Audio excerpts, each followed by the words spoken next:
Winter said, all 3 cores on the side of MVP, these guys need items. They need to delay the game as much as possible. So like Ted and Winter kind of hit it on the point too, like especially with their last couple of points. MVP needs to come out very well in this laning phase, take the game to the later stages. NP doesn't want this to happen. They want to be able to crush the lanes, fight as much as possible early, take towers. And I think the Queen of Pain kind of works for that. And it's like, it's a hero that they just felt like there's no real lockdown at all on the side of MVP. So he can maybe just snowball on that factor. But that's from both sides. And my concern is for the Queen of Pain is you don't get an early enough Orchid on him that the Linken's is over on the Weaver, and then there's just no answer, or you already have the Repel up from the Omni Knight. There's so many ways that things can go horribly wrong. This is a way things go horribly right, where Febby gets caught out, they have no more stuns, and AUI is not in range. He's not going to level up for us. Sarah's at level 1, so they can't even reach him. And this is just going to be one of those games, right, where everyone walks away from each other and they just play a game of chase. I think we're going to see the same thing as last time from NP. They're going to do a aggro tri-lane with a Venomancer short lane. They even already started like running down to the bottom lane. They de-warded instantly. They took out the obs ward that was blocking out the hard camp from them, and they even put a ward down to block the pull camp. So I think we're probably going to see, well, not 100%, but we'll probably see that type of same thing as the last one. But MVP also have that kind of like dynamic lane option too. Like they can just leave the Weaver on the bottom lane, put him with Febby to start with. Like we were talking about it during the drafting phase, like MVP's not limited to anything. Even the sniper doesn't need to go mid. We were actually originally talking like what happens if you run that Slark into the mid lane instead. Like go back to the old classic MVP like mid melees. But the matchup of Sniper versus Queen of Pain is just a little bit too hard to resist. Yeah, I still think though, like MVP, I think they're going to struggle really hard in this laning phase. They need this to go well for them, but I think it's super hard. Like they don't really have a frontliner for the Sniper, for the Slark, even for the Weaver. Obviously the Repel and everything makes it a bit easier with your Warlock in the back lines, but still, like these heroes, I'll keep saying it too, these guys need so much farm on those 3 cores. Yeah. So it's up to MP to try and shut them down. Look at AUI, he actually went for the first put up in Cold Arrows. Yeah. He's trying to be the harassment against the Weaver, force out Shukuchi, because when that Shukuchi's down on Forev, you actually have kill potential in the lane. But Febby's right behind him, top lane, Velo. This is a good lane for him. In fact, this is actually a fantastic lane for MVP. It's the aggressiveness that comes from the Slark, but it's the early damage that also comes from a Warlock, which Venomancer cannot contest.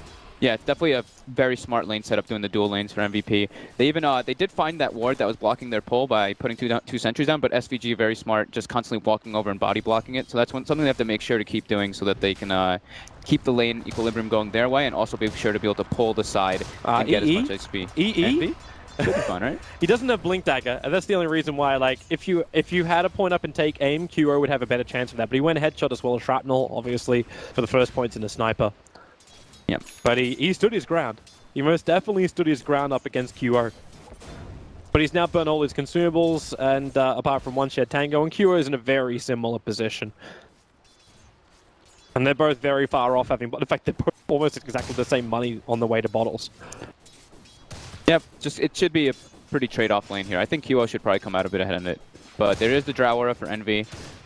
But it's all about the lane positioning here. And we'll see if they do actually decide to do like slight rotations. Maybe the Warlock just comes over and bullies Envy just for a moment. But I think he should probably just stay more so in the top lane until Slark gets some more levels. But as I say that, he does walk toward mid. Yeah, he also needs to make sure Slark can get those levels. A dying Haste Rune. He's only level 1. If he runs towards the mid, the Warlock is sitting behind. Dubu is level 2, so he's got both Fatal Bonds as well as Shadow Word. So he actually links Envy up with the creep wave. Lots of pressure. And that's enough. But Undying's now back onto the bottom lane. But you can go on Forev. Forev knows the Sentry Ward is there because the D-Ward that happened previously, Shukuchi gives him enough distance. You don't have Decay of cooldown for Savage just yet. Forev will have to use that salve of his. They're accomplishing what they want in this aggro trillion, though. They're keeping the lane pulled back. Obviously, they're pulling the side to constantly be able to split the levels and keep the lane at a good spot so they can farm, and it doesn't let the Weaver farm. So the pressure is there from NP for sure. Is the sacrifice worth it, though? Because now the Slark, are you going to get early levels on the Slark to start with? But more importantly, he's getting the farm to get closer towards like early Shadow Blade, and then it's very, very troublesome for all these heroes of NP. Yeah, they're even making sure to farm the Veno wards too, because MSS, as soon as the Warlock left, he started putting some points in it to try to pressure the Slark a bit, but Warlock making the movement back up there right away. But that's the upside of having Warlock, such high base damage. Killing off those Plague Wards is not really that much of a problem for him as a support, which frees up the Slark to focus on farming or potentially killing. Yeah, and it's great that he doesn't have to worry too much about getting like extra farm or extra regen or anything on the Slark in the early laning phase. He can just get Shadow Worded up after he burns through his tangos, which he did early on. Oh, this bottom lane, it's really pressuring this Weaver. He has 5 CS. It's not a lot, but now at least he can farm underneath the tower. He's still got Febby behind him in case times get rough. And by finishing up the full magic wand, got an answer to this decay spam that's coming from the Undying.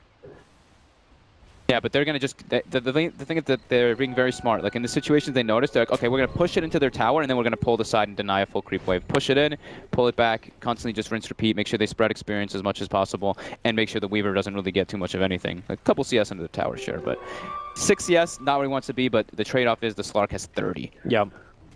He has 30. The Sniper is 7 ahead of the Queen of Pain. Of course, this is around the same time as we saw Eternal Envy rotate before, as, yeah, but he'll get the Gale on Dubu. So Dubu does the wise thing and just TP straight back out again. Velo's going to cut his way to freedom. Now, I'm very concerned about, like, just Eternal Envy's timing. You look for the Queen of Pain first rotation. He did it too early with the Queen of Pain previously. This time around, he's a little bit behind QO. Like he's half a level, if not a full level, behind QO at the moment. That one Fatal Bond rotation by the Warlock actually really pressured him super hard. Because he had to go back, he had to wait for his bottle, and then QO obviously getting the double Wraith Band, he's able actually to match up versus that Drow Ranger aura with the Queen of Pain. I think they're trying to make a play for top for Velo, but I don't think that this is going to work. Yeah, he's got pounce, he's out. And this is another reason why we're looking at Slark to be picked up in the mid part of the draft, is because there was, again, like, no real lockdown, and Slark just thrives in such a scenario. Yeah, 2 lanes definitely going highly in favor of MVP right now, while obviously the Weaver is being sacked quite a bit, but I mean, that's kind of okay, right? You want your Slark to be free farming, you want your Sniper to be farming. Weaver can just catch up by the split. You don't want AUI getting caught out like this. Purification on bottom lane, he starts his TP, so AUI will survive. Goes all the way back home. I think this is like actually the best situation that could happen. Like your Weaver being pressured like this is fine because later on he can split push freely. There's actually like no way of them killing him in like the lanes when he's just doing the split push. And it's MP that has to rotate first, right? Because you got QO's about to attack into the mid tower. Zubu's not too far behind in level, so then you're also going to have that big ultimate. The panel was saying like maybe MP know the answer to dealing with a Warlock. At the same time, they also understand how much respect they have to give Warlock when he hits that level 6. Planned their entire game 1 win around that momentum shift, which comes with a Warlock rock. Yeah, I mean Dubu's finding his levels too. Like even though he's kind of like walking around between the mid and top lane, he's already level 4, 6 minutes. It's pretty decent. Rose was looking for the ward that Dubu put down. Juked him out, walking up the hill there. And look at Dubu. Look at he walks up and hit just Fatal Bonds Envy. Not feeling any pressure right now. Oh, why would you? At the moment, like your Sniper is rotated with a double damager into the top lane, hoping that Savage just comes far enough out that he can be like ensnared up in the leash of Valor. He does kind of seem like he knows something's up. Like the Warlock taking the mid lane, that's kind of a telltale sign that there's a rotation happening. It's either that or you think the Sniper's just gone jungle. Like that's the other thing. Maybe he's pulling and farming. They don't have any vision deeper inside the MVP jungle. They're mirroring each other's movements. Envy moves bottom, the Sniper goes top, the 2 supports take mid. This rotation timing though of Envy's really good, but that gust from AUI, it really needed to connect. Now the Gale over on Febby, but the Scarab Beetles, MSS losing armor quickly, the TP out, the Fatal Bonds connects them, MSS will drop, AUI is being assassinated, he'll go down to the Sniper. Eternal Envy will bail out. He didn't trigger a single ability in that gank, which was meant to be initiated by MP. Well, what did we say that MVP needs in this game? They need a good laning start, and they're getting it right now. So this is looking a bit scary for MP. Obviously, it's very early on in. They can definitely recover from it, but this is the tool that MVP needed to make their draft work into the mid game, into the later stages. What a fight for also Dubu to be involved in. Half a level away from his level 6. Mana is an issue for him at the moment, so they'll probably have to reset shortly after. But MP's got the push. There's tier 1 tower. I mean, MVP's got the push. MP's got no counter push to stop this. So the first tier 1 tower is going to drop 8 minutes, and it's to the team that doesn't actually have the draw. Yeah, there's no deep push, and then like once this like repel gets a couple more levels, it's actually like almost impossible to kill the hero that's repelled up. They have, sure, the Queen of Pain has pure damage, like there's physical damage coming out, and with the Veno on top too. But once Guardian Angel comes out, it counteracts even more, so... It asks a question then, like, Eternal Envy, we saw him build the Orchid on his Queen of Pain earlier today. with all of the counters to the Orchid already naturally in the heroes of MVP. Do you still build it? Yeah, Kyo's still got a couple of stick charges, however, so he's getting away from the Undying, and then Velo just nukes down the Undying on the backlines. Kyo's making it to the tree lines. The Shadow Strike is keeping him low. Now the blink forward. Envy a little bit too far away. The one attack will do the work. But Velo now also finds the Witch Doctor with the damage from the Dark Pact. 36 and now 0 life on that Witch Doctor. So Envy gets 1, but the Slark is getting momentum with 2. Maybe the support's for a call there. Definitely a bigger gain for... Actually, it's probably pretty even. That sniper was worth quite a lot. But Velo getting that acceleration is definitely massive. Like, once he gets that Shadow Blade, these supports, even the Venomancer is, like, pretty free food. I mean, Drow Ranger, too. They put him inside of, like, obviously, like, that offlane, so he's not completely free farm. So he's even pretty susceptible to getting ganked up very easily by once the Shadow Blade comes out. Gale's going to miss there from MSS. Very difficult to keep control of a Weaver. They're feeling a bit pressured. You know, they're like, okay, we got to, like, do something. Like, we're going to move all the heroes to the safe lane. It's already too late, though. Like, you've just lost your tier 1 tower on top lane, NP. Yeah. They got to do something. You know, they're playing a Drow Ranger lineup. They've got level 6 on him now, too. This is the time for them to group up to pressure a tower, at least with 4 heroes, and let Envy do his own thing. Yeah, they're losing out too hard, though. Fortify on the dire structures. The tier 1 tower is now 2 hits away for Velo on top. That one belongs to him. Yeah, he's going to have Shadow Blade by like the 12-minute mark, maybe even earlier than that. The mid tower is also down to 460. That's what Envy is trying to stop, but right now he's just holding a D push. Now they look for the opening. They may not have pressured this bottom tower soon enough. The rotation's coming in from MVP. They have a TP even on Velo too, so they're going to get outnumbered. The scan comes out. Oh, Envy's coming up. He's going to haste through and he's going to walk around the middle of Q on Dubu. No, he runs over to the lane instead. They don't find him straight away. They're still under the cover of smoke, but Eternal Envy with the haste rune runs down. Sniper Smoke will break, a quick scream. They throw down the Dire Observer Ward as well, so a little bit of vision. The Plague Wards are in behind the tower. So MVP can't even hide down there, but they're not full. Like, there's not everybody here. The Slark has a TP scroll. He's almost finished up his Shadow Blade, but Envy jumps in, looks to actually go for the ult, even though the rock will fall. The Fatal Bonds connecting up 2 of them. Envy and Rose tied together. AUI can't do enough damage, so Weaver actually just takes it, shrugs it off. By using that time lapse. And MP are on the run. Shrapnel will make this difficult. The slow is there. Forever's on their tail. They've got the Golem coming forward. MSS looks like he's a goner with a pounce forward. The Slark gets involved. No Shadow Blade, but it won't matter. Rose taking so much damage. Eternal Envy is still linked to him. Now the Assassination comes in. Rose should be dead from this. Thankfully for Envy. No longer connected. Fatal Bonds wore off. This is not looking good for NP at all. The Shadow Blade already is coming out now. He actually has the Shadow Blade on the Slark already. He's in the back lines. SVG gonna get jumped up. He's dead. There's no escape. Leashed up. And now even with the rock up, they don't have the creep wave with them, however, so the tier 2 tower will take a little bit longer to kill. And this was NP's time to, like, they wanted to be able to get that tower quicker, but MVP quick to move all their heroes. Even though the scan came out from Dire, they knew the rotation was coming from MVP, but they really wanted to get this tier 1. It's super important for them to get it, but MVP just bringing the numbers and having that team fight advantage with the Warlock Golem, with the Fatal Bonds. I'm wondering too, like, if MP really want to have more vision, and we'll talk about that in a second, as Eternal Envy looking for a kill on Dubu. They don't have the damage. He actually had the Sonic Wave. Didn't want to let it rip, and that was that hesitation I kind of wanted to flag on the bottom lane. Envy jumps in, but without the vision on... Envy? If there's an extra headshot in that one, he's lost the vision up the hill. And top lane Velo's about to kill off AUI. AUI should notice this. He's lost his aura, and now the damage is enough. So a solo kill. But yeah, that Sonic Wave, you could see him stopping. He didn't have vision of the Omni Knight. Yeah. And then the purification happened. He's like, okay, well, my ulti's not going to be worth it anymore. That's kind of the, that's kind of the thing about when you, like, why Winter probably said, Queen of Pain's a bad hero. It's a super ulti cooldown reliant hero. 135-second cooldown. Like, even down there, if he ults the Warlock, that's pretty much like MVP would be like, okay, cool, he ulted me, my ult is down. We're just going to go. We're going to push towers down as fast as possible. So that's pretty much, that's a reason why Queen of Pain isn't favored so highly now. We're wondering why they weren't actually looking to something more like the Invoker, which was like a more go-to hero for Envy. Like, when they go into the last phase, for the bans, like, you're the OD and Invoker were high up in the list.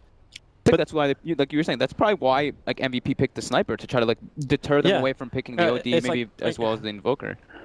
I mean, you'd still be happy with the Invoker. Like, we're also saying, like, there's no heavy rotations to come from MVP that's really going to phase the Invoker. So it's just purely that one-on-one lane. In fact, it was MP who had the better rotations. Yeah, just, I mean, very hard for them, though. Like, you can tell that they're feeling pressure. They're putting down very defensive wards. They have, of course, one aggressive ward, but they're not feeling good about this game at all.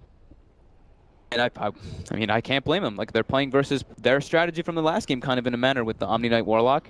It seemed like they had an idea of how to deal with it, but their lineup has no disable whatsoever, and MVP picked 2 cores which thrive versus that. Man, we're just looking at Canopy on our screen for so long. I'm just thinking like MP's thing. Evolve to Metapod, harden. Just like survive MVP for the next little bit, and maybe you can get your critical items up. I still don't know exactly what the critical item is on the co-op. Because you can't go awkward. Like, Ags doesn't make that much sense either. It makes it like we kind of said that with their draft that they ended up grabbing up with the Queen of Pain, with the Drow, with Undying, with Witch Doctor, even like with Veno. Like, all their heroes are kind of like these early lane dominators, and then obviously if you get a pretty decent advantage in the laning phase, you're extremely powerful going into the mid game. But if you lose all 3 of your lanes, well, 2 lanes. They won 1 lane. But yeah, it makes it super hard to be able to fight it. Like with MVP's lineup too, like the Omni, the Warlock, these 2 are supports, but they are the big team fighters. They're supports with the huge team fight, which is super important. While on the side of NP, big team fighters are cores. It's a Veno, it's the Queen of Pain. And they're not able to even use their team fight abilities in comparison. Curry's going to bring out the Euro Club in for QO. We have the Tome of Knowledge coming out for Rose. That's going to be his level 6, so Death Ward's now on the field for MP in the next fight too. Might help a little bit, but they, like we said, very little lockdown to keep them in the Death Ward. Slark's having the time of his life. So again, MP, they're going to bring the numbers down to bottom lane, and they have to commit. Blink, forward, they don't have detection. They can't see the Weaver.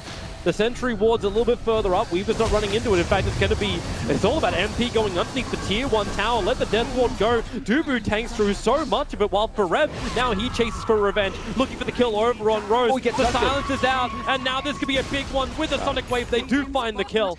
Great gust there by UI for sure. It's a lot of money going their way too. They even claim the tower. Oh, there's some distorted sound, it seems. MP having issues. But that's huge for them. Like, yes, it took a long time to kill off the Warlock. Yeah, he's really tanky, but the AUI timing of Gust, that's the Weaver. 1 charge just wasn't enough, even with the treads.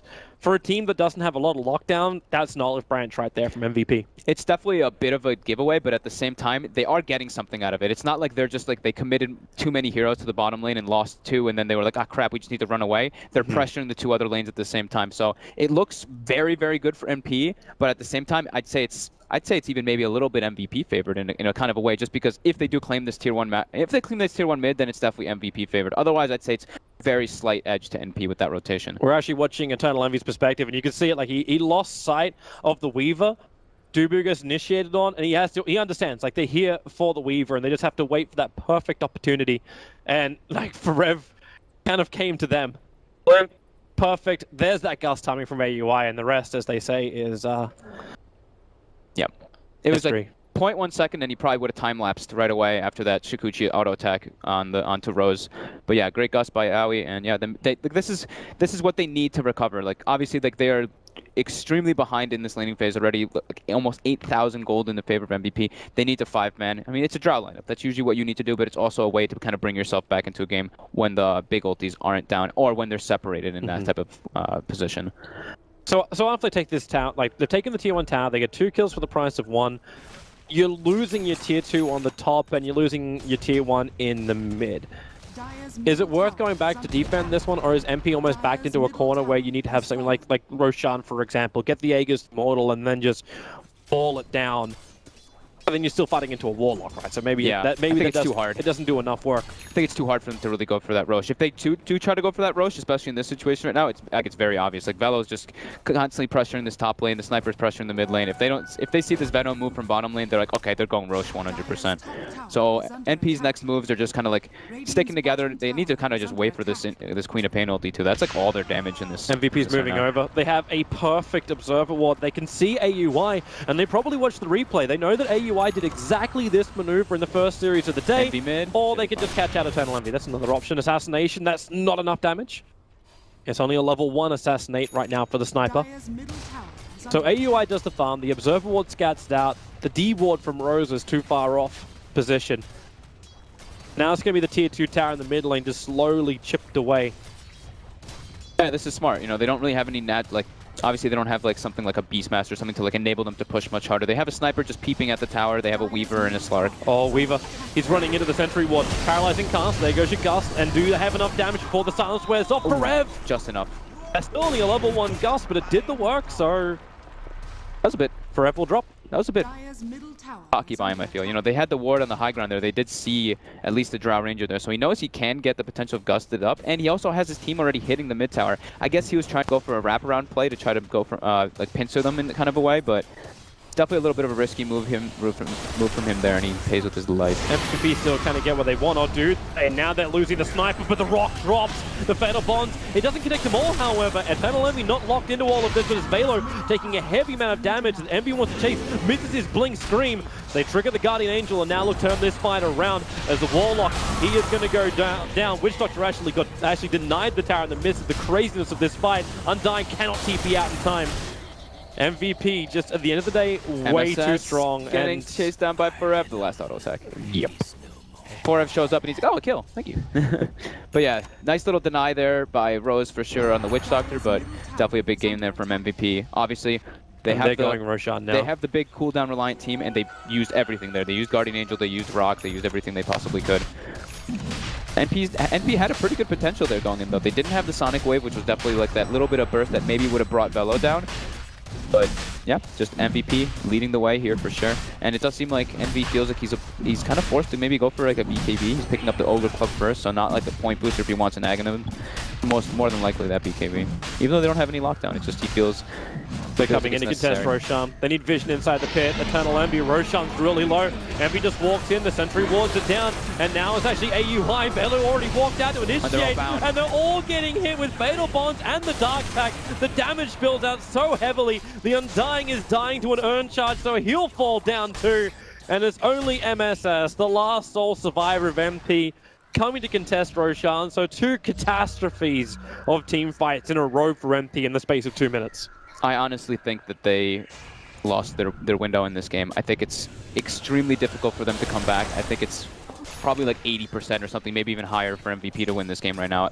Like their ultis are going to be coming back up, and NP can't even fight into it when they don't have their ults. So they picked a lineup that definitely needs to win in the laning phase. They won one lane, but they got pressured way too hard in the other 2.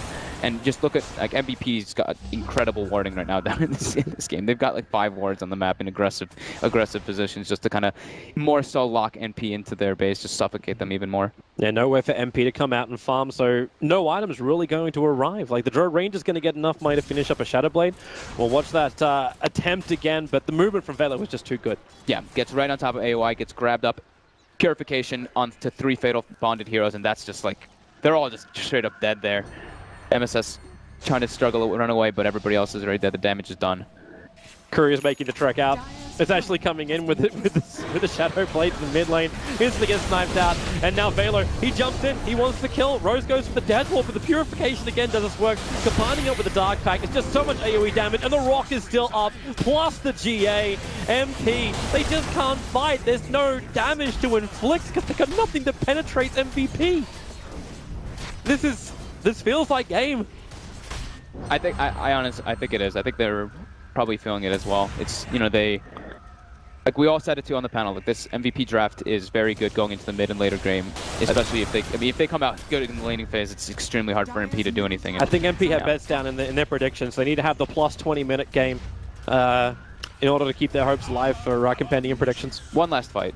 That's kind of what it comes down to here. They've got NB position in the backline with the Haystone. He's got Sonic Wave. He's only level 10, so it's not a level 2 Sonic Wave, but they're going to try to go for something. Oh, there's your nice Sonic Wave. He's going to hit the Velo. He's away. The regeneration was enough, and then 3 hero Fatal Bond off. They have to get rid of the Scarab Beetles. Blink away will actually save Eternal Envy, dodging the assassination.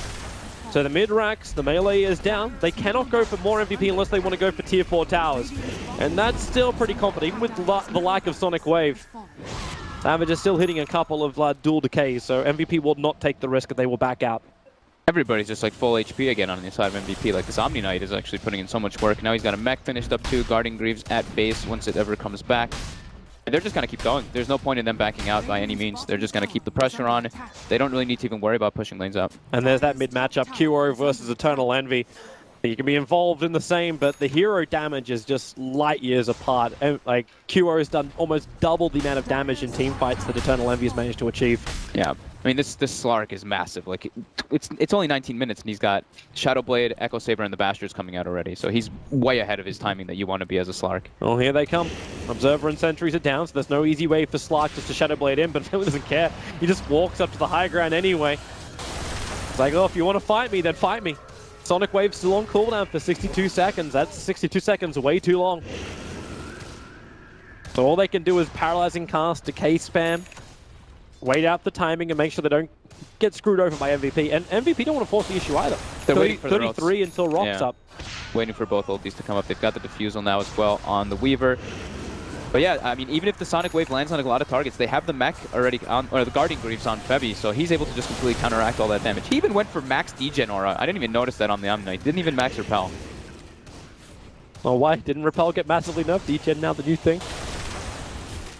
I guess all right. QR's gonna love this. He knows he wants to enter. Like he gets like an S and Y after his Dragonlance. No Hurricane Pike. No need to work into something like a Manta. It's early stats for sure. Yep. Rose peeks his head a bit too far. Peeped a little bit, but he's okay. Really, QR just wants to make sure he can get vision on the tower. Velo will tank the damage because he knows he can just back out. He'll have Purification if someone initiates on him. He's still got the Greaves. He's still got the Shadow Word regeneration too. Yeah, he's just giving high ground vision. He actually just walks up as Febby. Yep, so Kuro can do the work. And that tier 3 tower is dropping down low. Okay, Farev. Oh, Farev just slipped in through the rear. Envy wants something, but now he's actually going to die. The assassination's coming in. Eternal Envy's down. There's a double kill for Farev. And MP scattered to the winds and then rocked up. MP will lose game 2. MVP triumphing with a wonderful combo, a beautiful lane setup. Dual lanes worked, the rotations were nice, and they always seem to have a really good answer. Like NP, that multiple times they attacked the bottom lane, they were there, they were enforced, they were in good position, and they just got the better trade. Yep, you took the words out of my mouth, honestly. That lane setup by them was perfect, honestly. Putting the Warlock top,